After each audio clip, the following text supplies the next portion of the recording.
அஸ்ஸலாமு அலைக்கும் வரஹமத்துல்லாஹி வபர்காத்து. முஃமின்களே, உங்கள் தாய் தகப்பன் விஷயத்தில் கவனமாக இருங்கள். உலகத்தில் ஆகப்பெரிய பாவங்களில் பெரிய பாவம் உங்கள் தாய் தகப்பனை பார்க்காமல் இருப்பதுதான். தாய் மனசை நோகடிச்சிட்டிங்களா? உங்கள் தகப்பனாரை நடுத்தெருவில் நிற்க வச்சிட்டிங்களா? நிச்சயமாக நீங்கள் என்னதான் தொழுதாலும், தஹஜத்தில் எழுந்து துவா கேட்டாலும் நிச்சயமாக உங்களுக்கு அல்லாஹ் நரகம்தான் தருவான். நிச்சயமாக உங்களுக்கு சொர்க்கம் கிடைக்காது. ஏன்னா நம்ம தாய் தகப்பனுடைய என்ன உறவு வச்சிருக்கோமோ அதன்படி தான் நமக்கு சொர்க்கம் கிடைக்கும் என்று ரசூல் ஸல்லல்லாஹு அலைஹி வஸல்லம் அவர்கள் கூறியுள்ளார்கள்.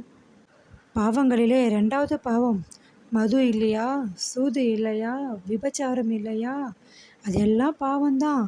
இருந்தாலும் உன் தாய் தகப்பனை நீ எப்படி பார்த்தையோ அதுக்கு வச்சு தான் உனக்கு அல்லாஹ் சொர்க்கத்தை கொடுப்பான். எல்லா பாவத்துக்கும் மன்னிப்பு இருக்குது.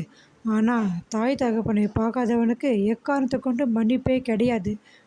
ஆகையால் முஃமின்களே, உங்கள் தாய் தகப்பன் இருக்கும்போதே அவர்களை நன்றாக பார்த்து கொண்டு சொர்க்கத்திற்குள் நுழையுங்கள்.